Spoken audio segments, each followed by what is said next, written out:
Hi, I'm Omar Soubra. What you hear as a bizarre accent is actually French, and I've been living in Colorado for the last 9 years, so I'm trying to improve a little bit on that. But I won't be offended if you don't understand when I say croissant, baguette, all these type of things. And we're going to have fun. My co-presenter here is Mr. Richard Hassler in the blue shirt. How you do? Right. I sound a little funny. It's because I have a New Jersey accent. You talk about hoagies and cheesesteaks. Ah, that's what it is. I get it now. So we're very excited to be here, both of us. I mean, even it doesn't look like that, but it's a really, really strong milestone that we want to show you and play with. Having 3D scanning data, I've been immersed in there for the last 15 years. When I started 3D scanning, that type of small baby did not exist. I had to carry about 200 pounds of equipment with me that had no battery. You had to find power plugs everywhere. And that was really, really hard to get those data. And I was scanning at about 70 points per second. Woo! Nowadays, we have machines like this or like the Trimble TX8 that just press a button and I can capture 1 million points per second or more. Well, it's just a race right now, right? When are we going to capture 1 billion points per second? The question has always been, from the very beginning, what do I do with all those points, right? You show that to a land surveyor, and they were used to use total stations, and I was like 100 points, 200 points maximum. I was coming with 80,000 points, and of course not the one they wanted. They wanted the one in the corner, they wanted the windows, they wanted all the things.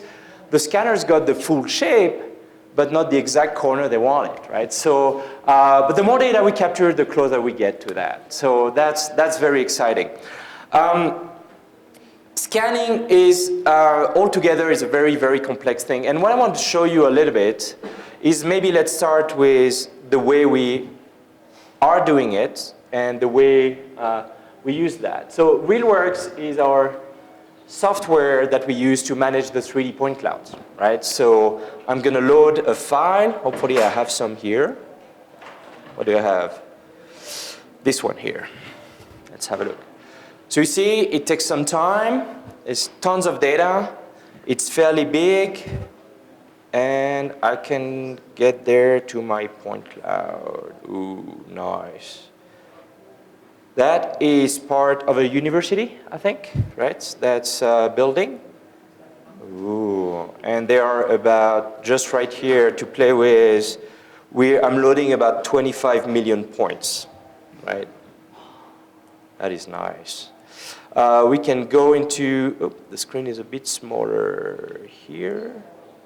And I can go to my stations and have a look at the station-based, hopefully. There we go. Oh, isometric. And I'm inside now. So as you can see, I get all my points. And that's a theater right there. Right, so all of these things you see are points. The big problem with that is that you can kind of see what it is. That's chairs, that's a building, but the computer doesn't know what it is, right? It's hard. So I can take measurements, I can do extractions. But of course, a lot of people, what they want is either a 3D model or descriptions of chairs or things like that, but not a point cloud. So we're getting close to it. And we were very excited yesterday to launch the Trimble Scan Explorer plugin.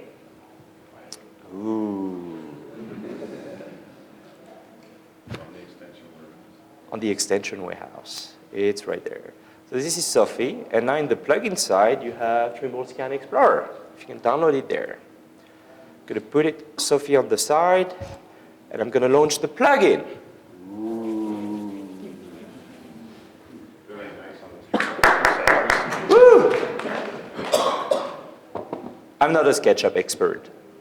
But I'm a point cloud expert. But now we're bridging. did a nice job with the doorknob. Oh, the doorknobs? Yeah. Where's Berthier? You lost. Okay. So here is how it looks. You have a little bit of a window here. So in some parameters, you can select French or English or German or Japanese. There's a bunch of options. All the different units you want to work with. Angles, if you work with radian, degrees, minutes, seconds, depending on this type of things. One of the fun things is that the way we manage point cloud, actually the zoom is reversed from the way it's done in SketchUp. So if you used to work in SketchUp, you want to reverse the zoom here and do a few things.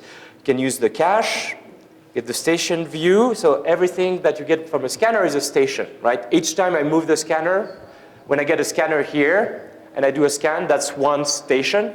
Now if I move it around and come here, or in the back of the room, that's going to be a second station. Fairly simple concept. I see heads nodding. That's fairly simple. Good. What do we have? Key plan, which gives you pretty much like an overview of where we are. Connections to the database, where if you have a server of data, you could get it there. You can put some SketchUp modeling constraints, and we'll look a little bit into that later on.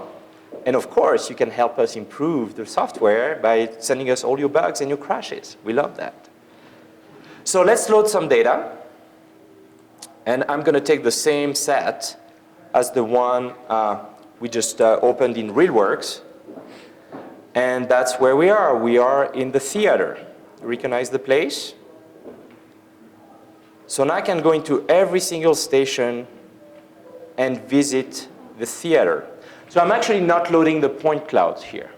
What we're doing is we're using a kind of a picture, a view of each station. But that's more than enough to do a lot of work right here, right? So you can do and visit all of this. I think you see this station here. It's about 130 megapixel pictures. And I can get pretty good details as I zoom in and get, the boxes, the places for the fire holes, or I think it has mics hanging somewhere from the ceilings right there. So I could get a lot of position there. Does anyone has any issue understanding what the scene looks like right now, right? It's almost like a picture, so it's not too hard to see where you are, right? But that still doesn't give us anything in SketchUp. But now we have kind of our base data in there, right? It's good. So let's put it on the side a little bit. And you see here with Sophie now, there is a new layer that came in, and it's all my stations where the points were taken, right? So this concept of station, I can move from one point to another one and see what it is. So if I launch the Sketchup Editor to create entities in SketchUp, ooh, nice. And I still have this one, which I didn't have this morning. Awesome. Love it. We have several options here. So the very first one is here, the shell. And don't bother about the second line. It's not supposed to be in there. I have a secret version. It's not supposed to be there. So you're not seeing that. We're actually going to edit that in the video. Nobody's going to see it, right? These things doesn't exist. Period. Where's my, okay, the Men in Black flashes. So, when you have two screens, it's actually easier to work with, but this is easy. The first one is called shell. And what this thing is going to do is exactly what John showed you yesterday during the presentation, and I'm going to launch it. It's going to take all the point clouds, all the different stations, and try to extract a shell. Lines of constructions for you to help getting an overview of the scene. So right now, it takes a little bit of processing. I just brought my computer, which is not the latest one. And what it does, it goes after all the different stations right there. So just in a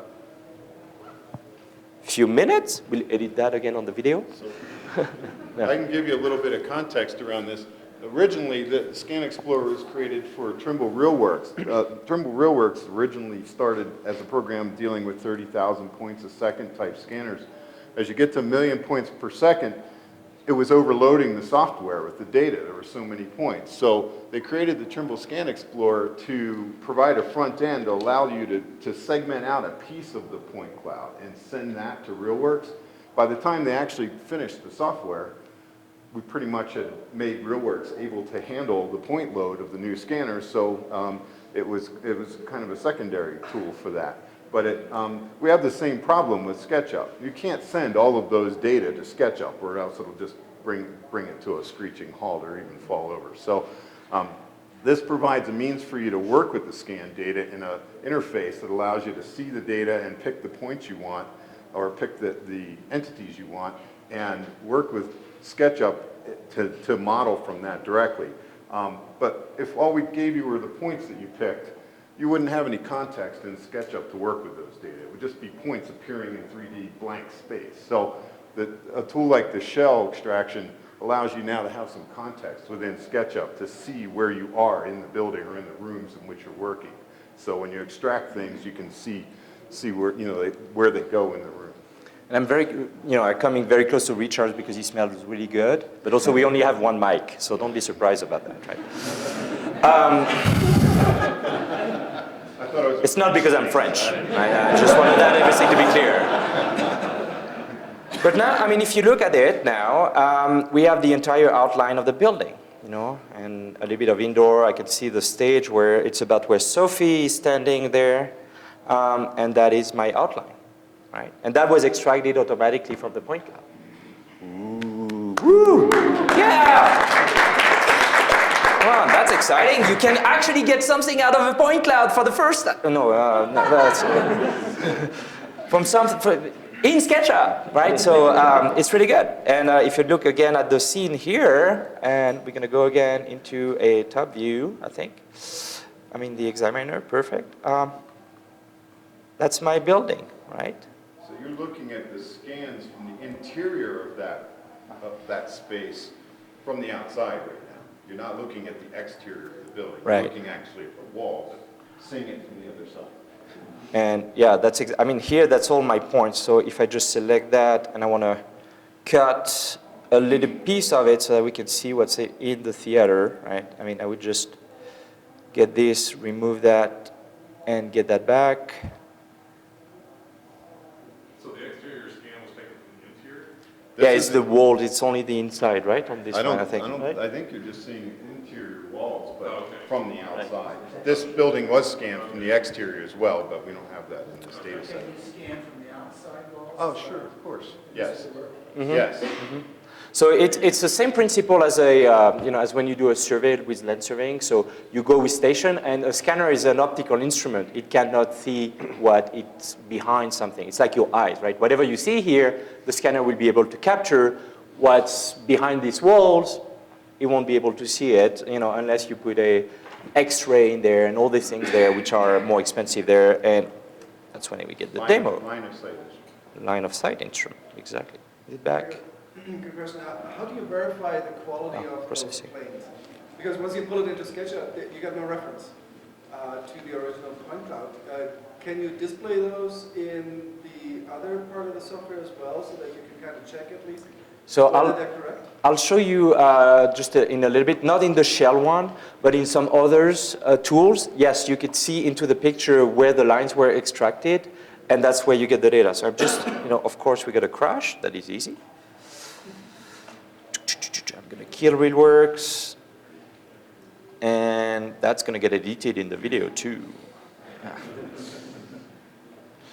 And where are you, RealWorks? So one of the reasons for Omar showing you Trimble RealWorks is that the data needed for using the Scan Explorer extension are RealWorks projects. Right. So you need to use Trimble RealWorks software to prep the data, and a lot of surveyors who, the scanning professionals who use Trimble scanning equipment would have RealWorks and provide those data. Also, Trimble RealWorks can take in data from third-party instruments and scanners as well, so they could be prepped in RealWorks, even if it's not a Trimble scanning. Do you have a question? I did. Okay, so what I see here, and maybe I'll make it bigger, it's a key plan. So I generated kind of a map from RealWorks, and I can see where all the stations, that's the little orange triangles here, are. And so if I want to go in this room, I'm just going to click on there, and now I'm in that room where I can see the stairs. So you see there are the stairs here, right? And if I click here, that's my stairs. I came in here. right? So you were asking about how do I know which one are where. So one of the other tools that is in there in the shell is that you can just select within one viewpoint, within your station, you can select an area where you want to extract the edges. So the way to do that is just like, you go around and say, this is where I want to extract the edges around. Just give me this, and let's put it here on the side. Create. And it's going to do the same thing as the extraction, but doing it just on a local perspective where you want it. And if I zoom in here, you could see that's where the edges were extracted, right? So it fills in more data into the... And now I can see my stairs in here. Woo! That is cool, right? So I'm not a SketchUp expert, but I think you can use that to model, right? Exactly. So, so that's the very first tool, right? How to extract edges, how to extract information out of the point cloud generally. Yes, Sizen. Can you do multiple stations at once, or do you just have it as? So the shell one, the very first one, does the entire point cloud, all of it. It takes everything, right? It takes all the stations. Now this one here, whether it's rectangular or polygonal selection, works into one station, right? Station. It's a single station. So if you wanted to complete the stairs, you know, Mm-hmm. rather than block part of it. I would move to another, to a point, hopefully we have the data there. I'm not sure we do actually, but that's where you would go. On this one we don't. But if you have to do the entire building, that's how you do that. I think this part was just recorded just for the interest. It was a test site. But we have actually a full model I'll show you at the end of the room Chris did, and it's pretty good. So If you can't see what you're trying to get from one station, you have to go to a different station where you can't see that, grab it from there. Yeah, this looks like it works really well with orthogonal walls and things like that. What if you wanted to take a shot of a backyard on a hillside for a landscaping plan? Would it be pulled out? it won't be extracting the edges there. No. Probably not. No. Maybe if you have a wall there, you would. Right. You would see if you have the fences or anything that is straight, vertical, or horizontal. You'll be able to extract that. Any surface like that. There are other ways of doing it, but that's not going to be with Scan Explorer, right? The best thing would be to work into RealWorks, create a mesh, and then import the mesh of the terrain inside SketchUp. So as a data point for that, John and I went out and scanned a building in Boulder that is a bit of an architectural wonder in and of itself. All curves, no sharp edges at all. It's a very rounded structure. And I was able to do edge extraction on almost the entire exterior, even though some of the edges were covered in snow and they didn't get any scan at all there. It still was able to get a lot of the edges around the building. You could see the context quite well for modeling. So.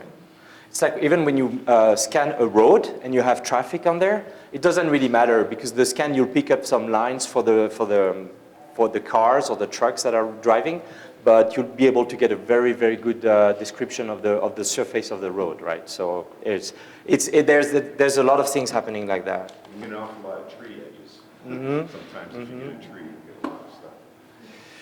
So we get actually pretty good to get started and do some things here, but sometimes you want to get more information. You want to know exactly where the location of this particular switch is or something. Well, we have a tool for that, right? What happened is this point tool here, and what I can do is I can just say, hey, this is where it is. This is my here, and it's creating construction points inside SketchUp at the right location. Woo! Well, it's like I'm keeping better and better at that. Look at that, I did a switch. It's cool. And I won my competition last night by just drawing a door and a knob. Woo! That's all you know. You had some pipe in there. Can you extract the center line of the pipe or just the Not the center line, no. Don't look at that second row. Yeah, the second row doesn't exist here. And the product that's shipping. Ship. The rest is test. We're just testers, we just are like to play. That may give you some indication. Well, we'll see. One of the cool thing about this point extraction, so I can get all the things, right? I can say, hey, where's the location of this little bit here? And I'll go up there. I say that's going to be Remember, it's on the surface of the pipe, right? So if you probably have to measure the width of the pipe if you want to model it and have it about where it is. But at least I know exactly where it is now, right? I get the surface here, and I can continue and maybe see where the structure, where do you get it. So you can do a lot of modeling by just using, these reference points. It's exactly at the right place into your SketchUp model. We've extracted this information from the point cloud from the measurement, right?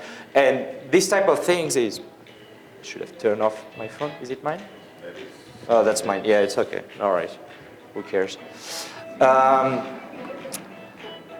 So now I can get the location of all the things that I want. And what I would recommend when you do the modeling is once you extracted the location, just model it automatically in SketchUp, because you're going to have a lot of construction points. You don't really know what they are. If you just pick everything there, that's kind of long. And you would, what was that point again? So just model it as you go. That's way faster and easier. Another really, really cool tool there in the points is now I can extract corners, because how do I know I'm extracting the right point, right? So if I go there and I say I want to extract that corner, just give me that corner. And boom, it's right on target. Right? So, and it does work on a lot of the tools that, I can just go and grab all my corners in the room, and that's right on target again. Interior, exteriors. What it does is actually fit planes on the surface of the points, and it goes where the planes are crossing. So that's how I get all my points, and it's all in construction right there. Yeah, if you wanted to start, so very simply, can you just go in and select the corners of the room you want to start with? Mm-hmm. Yeah, absolutely. You can start with whatever you want. I'm just showing the tools here, right? So if you just want to know where all the power plugs are, you just press the power plugs, and that's all you have. A lot of the points you may collect are just going to be used for inference, push and pull stuff. Right. These ones just grabbing stuff all over the place. It looks random. Right, so ding. He knows just what he's doing. Yeah, I'm extracting the exact location of those corners, so now I can just do that. Yes. On a post-tension concrete slab, when the cables are in place, and oftentimes they're designed, but they are installed in the field in a different location. When the concrete is poured, you still need to have a documentation of where the cables are for the end user. You can see this as not only for construction in existing buildings, finding out what these are, but for documenting as-built conditions of new construction. Yeah. Right. Yeah, I think we did some of that into the construction of our new facility in Westminster in Colorado. We did a lot of scan. We used a lot of our technologies. And I'm pretty sure we could create a model where we see through the walls, right? I mean, we have this information there. When you're dealing with new construction, it's better to scan and get the data as you go, because once you pour concrete on there, you're not really sure where it is, right? So drywall or behind those things, that's easy, right? So that's a very handy tool to get started, get all those corners, etc. And sometimes you want to get some other things like lines or dimension of something. So we have a tool for that, which is the edges. So what you could do with the edges, you could just, again, say, hey, I'd like to get the edges of this pipe here. So I'm putting a little mark at the top and the bottom. And you see how detailed it is? Ooh. Ooh. And now I have this edge that has been created here that is the exact length of what I've put and extracted in the location there. Oh, yeah, you can clap. You can clap. Go ahead. Clap for everything that you want, right? I'd rather have you clap during the entire presentation. That is way better than just at the end like this. So I love that better, right? And Richard loved that too. He's just too shy to admit it, right? So that's the line here. So on the pipe, I'll do that again here. I can extract this here from the little bottom thing. Go at the top. And right here maybe, yep, something. And now it's going to create my other line right here, right? And it's actually pretty close to the point I've picked up before, right? Which makes sense. Omar, yes, please, George. pick off the diameter of the pipe. Let's go for that. Give it a shot. I don't know. Try. I can try. Put him on the spot. There, boom. Now the perpendicular. It may not be perpendicular, but it's giving you a good indication of where I am, right? So you'll have to play with what measures well, what maybe is not quite as good for certain applications. So you'll have to play with it. Just curious to see what it does. Yeah, it gives you an indication here. I get the little edge here. Grab the two edges. How long is it? I'm sorry? Just say. Did we include a measure tool? Uh, Yes, with the item? no, I don't- We did. There was one that was being discussed earlier. We kind of had some prototypes. We didn't. So No. this might be useful to measure the height of the solar and then Yeah, you could do that, or just get the points on there and create from the points. SketchUp model geolocating that? If the data is geolocated in your scanner, yes, they would be. Right, so it would be at the right location. So if you model sort of the faces and building stuff, you can visualize it. You could, I've worked on a fairground, so we scanned an entire fairground, and I actually used the terrain data from Google in there. So you can even SketchUp Editor points and get the... You can mix and match anything. I mean, if you have pictures, you import the pictures, you extract, things. You want to put pictures onto your model, you can do that. You can measure, you can stretch it. It's easy. So multiple station scans, one of the key to success to make them work at all is inside Trimble RealWorks. We would go through a registration process Right. to ensure that they're all consistent with each other and find common planes and do the registration together. So that we're assuming the data that you're bringing into this tool is all been registered together already. Because if they had multiple stations and they weren't registered, you'd be picking points and relative to each other, they wouldn't work. No. So you need to have that internal consistency. Did you have a question back there? Bring the data into SketchUp. How does that correlate with SketchUp's origin, direction? SketchUp, the building is, say, at an angle of some sort.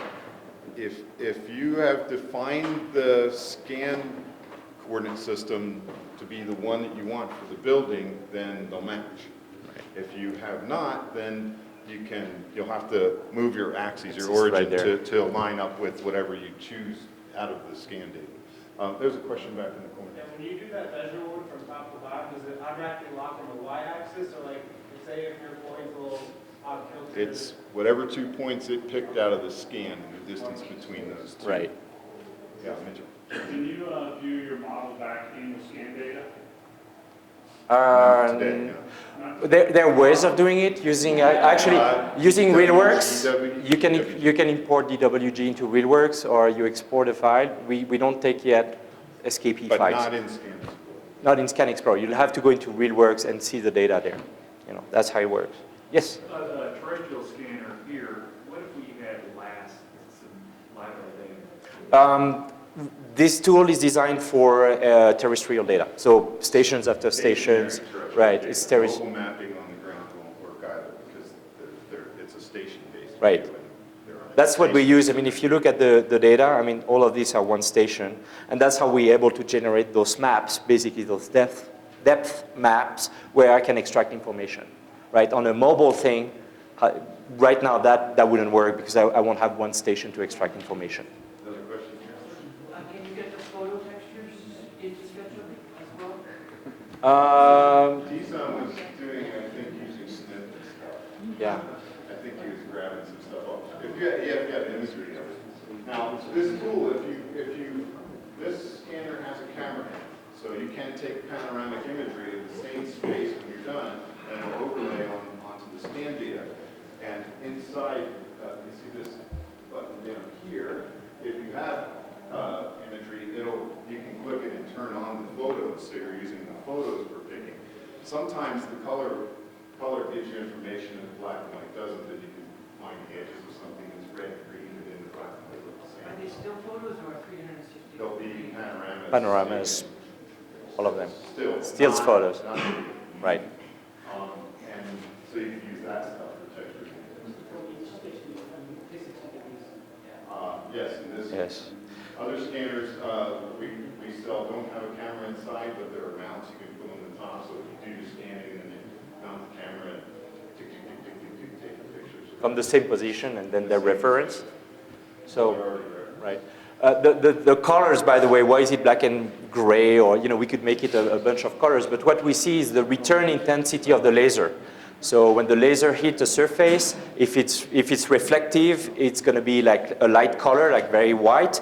If it's absorption, if the laser is absorbed by the surface, then it's going to be dark. You get very little return. So that's what you see there. Yes, please. What happens if you have a mirror?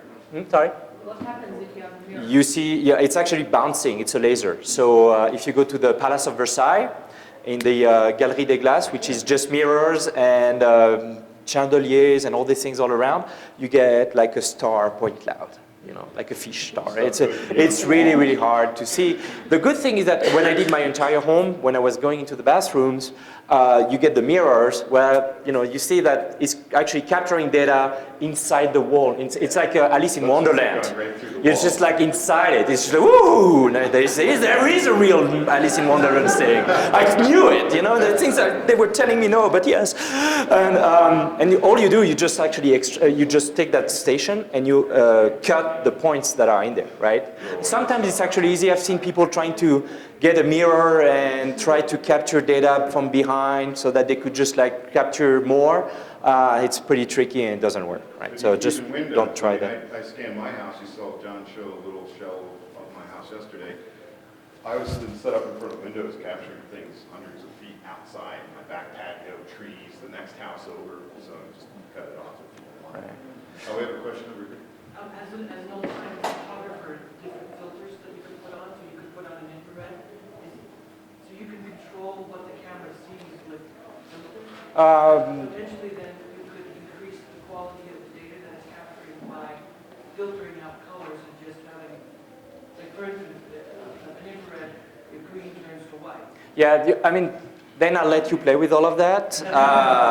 We use whatever camera you want with whatever filters you want. Multiple. You can do all these things afterward. I mean, it's like you have good photographers and you have bad photographers, right? We just provide the tools, right? So that's what we do. Don't blame me if the picture is blurry, right? We're about that. 14 minutes. So let's go with very fast tools just to show when I do the edges. Actually, that's the edges that I want. There's another feature there, like on the point, where I can just say, I want to extract that edges here, just create it for me. And you could see here, the yellow piece, it's actually creating just that thing, right? So that's the same principle. I can either just pick random stuff, or I can ask the tool to help me define where these edges are, right? Okay, now to the most exciting thing. Rolls. Yeah, we still haven't showed that tool. Yeah, they do. Okay. It is the wall tool. Oh. What's the wall tool? It is super simple, super easy. The first thing it asks you is pick the ceiling and the floor. So all you do, you pick any point on the ceiling, any point on the floor.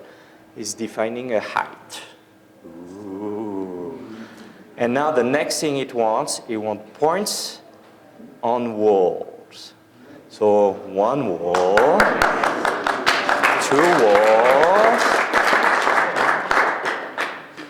three walls. Oh, yeah, it's getting there. 4 walls. No, it's going to be good. I've done my demo before. But let's see. Yeah, and create. And what do we get there? We get a room.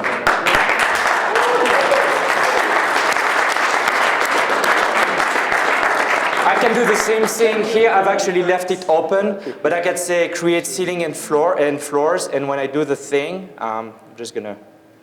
Is it Control Z? Ooh. Now I'm just gonna say create the ceiling and the floor. So I just pick up those 2 points again, and you see it really doesn't matter where I pick them up.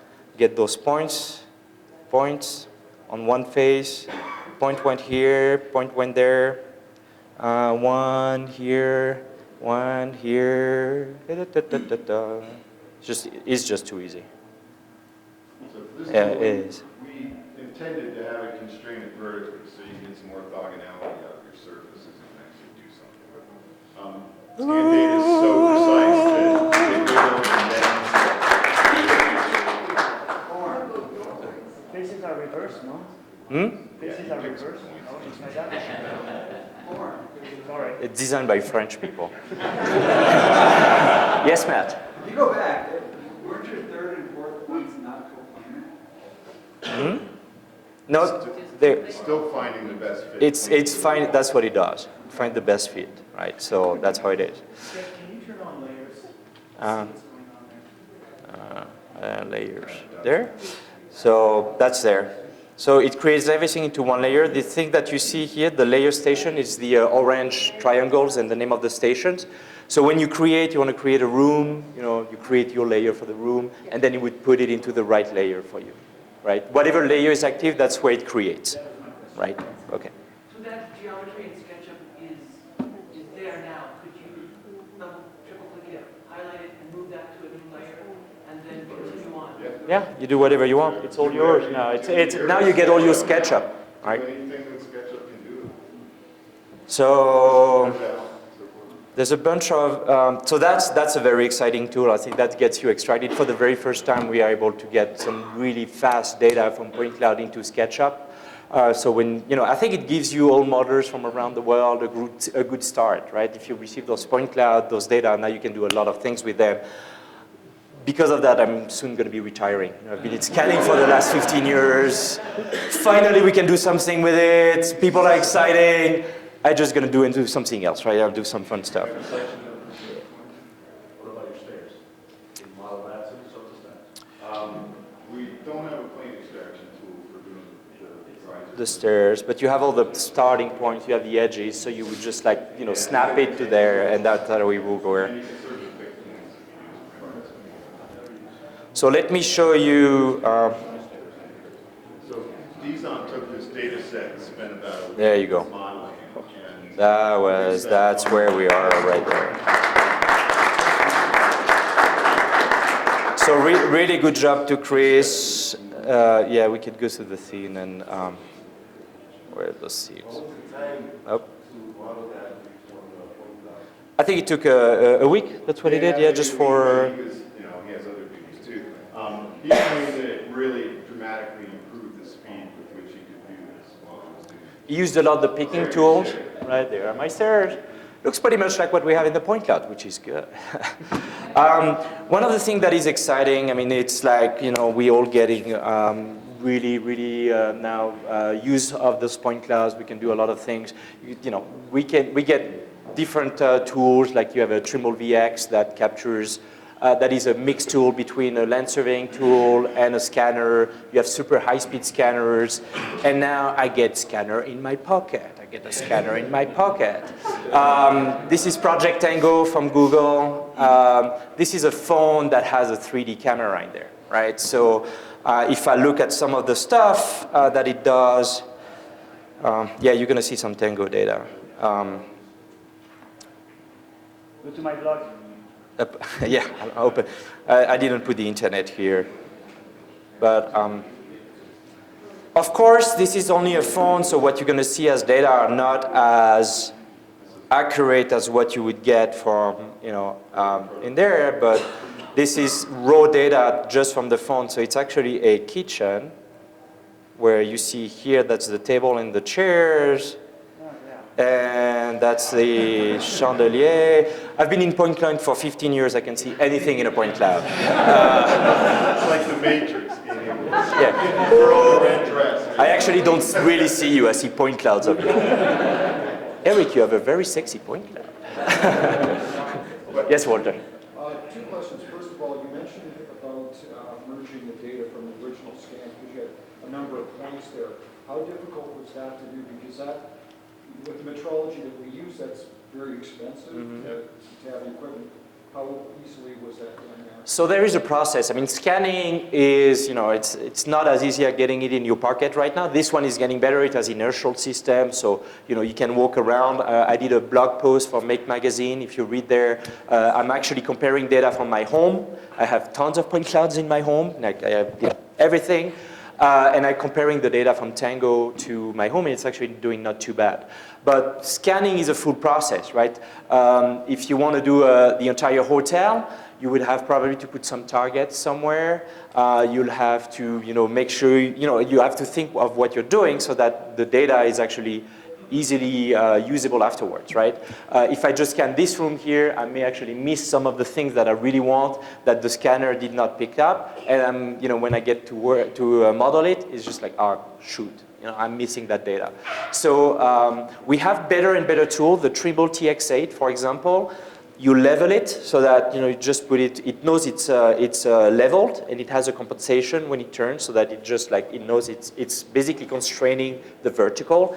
You scan environments like this. You do all your scans. You open the doors, and our RealWorks software is doing a way better job now, that it was doing like 10 years ago, at putting all the things together automatically. So you say, put everything together, and it's going to match there. If you add a target, it's going to look for those targets and match those targets. One of the fun things with target is that when you put 3 targets in a room, there is almost an impossible chance of getting the exact same configuration of targets in another room or something, right? So down to the millimeter, those targets are going to match precisely to that location, and the software is going to be able to put everything together, right? So we do full classes on training. Go see our distributors. They are going to train you on the scanning piece, but it's not an easy process. Yeah, metrology applications, you're going to have to get in there and really find the same point and identify that point in multiple scans and have it tie it together. That's going to be the most nitpicky kind of scanning you can do. For rooms that RealWorks has new routines to automatically use the wall boundaries to help align multiple scans in the same space and that sort of thing. And we're getting close. We can take a few more questions or some excitement. Or yes, John. So for the point cloud data, are there different formats that different pieces of equipment and different manufacturers use, or is there a standard? There's no standard. We all use different formats. There are some attempts. Yeah, they are coming. They're to share data, but that's what Then we manage better those data there in there. Same thing for the Trimble Scan Explorer. It actually takes our TZF format because that's a format that has the pictures in there, that we know where the data is structured. That's how we extract that information. So yeah, but we can sell you a scanner. That's not a problem. LASE57, some standards are evolving to be able to share data amongst manufacturer software. For that, different applications, they have some conversion utilities within them. Yes, we have importation routines that can import some different Right. some of the standards. I've got some .fls files from a Pharaoh server, and I cannot access them. I don't know what to do with them. Are you using FLS files or .fls? I think we can import FLS files. Yep, import FLS files. That's right there. We can import them for you. And then we'll give you PTS or something you can use. Yeah. We can help you with that. Yes? What about VR glasses? Thought about using VR glasses like Oculus Rift? Well, once you create the data, I mean, again, these are the tools to capture data, right? Some people want to use that for video games. Some people want to use that. I mean, all the blockbusters movies from Hollywood today, they all have full 3D scanning. You look through the credits and there is like 3D scanning provided by X, right? They all do that. You want to renovate this building, you're going to use a different format. You want to show a project, you want to do a virtual visit, like our friend Berthier here modeled the entire Palace of Versailles. You could use that data and connect to it. So yeah, we get way more claps. That is awesome. But depending on what you want to do, you'll be able to use the data. It's just a capture tool, right? Imagine it as a camera. Whatever you do after that, if you're a good editor, a bad editor, if you want to put it on the YouTube or you want to make a full movie out of it, you're going to use different things, right? So, any other questions? Excitement? Yeah. Yes, Denis? No? Yes, we can. RealWorks can take any type of point clouds, right? So you can import Kinect data, Tango phone. I got the Tango phone data in there. You get scanning data, anything that you want. Even from our Gatewing UAS, a drone. We're not allowed to say drone, but it's a drone. We captured, mines, open pit mines data, and I was able, from the pictures, we have processing software to create 3D maps. And I was able to import that into RealWorks and then put it to SketchUp and 3D printed the mine, right? So you can do a lot of things there. Yes, yes, please. You have to have the data in a Trimble RealWorks project to be able to use the extension. Format, right? You don't have to have RealWorks on your computer, right? But you need someone, if it's not you, it's somebody who create those data in that format for you, right? Then you can just open the RealWorks format, right? From the Scan Explorer, that's very easy, yes. Could you by any chance provide a couple sample files or a simple workbook that inexperienced people can play with? When you download the Scan Explorer, we actually don't download it from the extension warehouse. You can link to the site from the extension warehouse where it's downloaded, the Trimble site, and there are a couple sample data sets there for it. Yeah. One's very large, one's a little bit smaller. So if you have the bandwidth, download the bigger one. And I'm willingly sharing my home. There's plenty of things in there. You can see my R2D2 collections right there, which... Tools. So we'll have a video that steps through all the tools and their use quickly, and any blog posts about the features and stuff like that. So that I can that's give. About all the time. Yeah, well, I think we're out of time, but we're here for more questions during the next 2 days. So thank you very much for everything, and we're all excited there.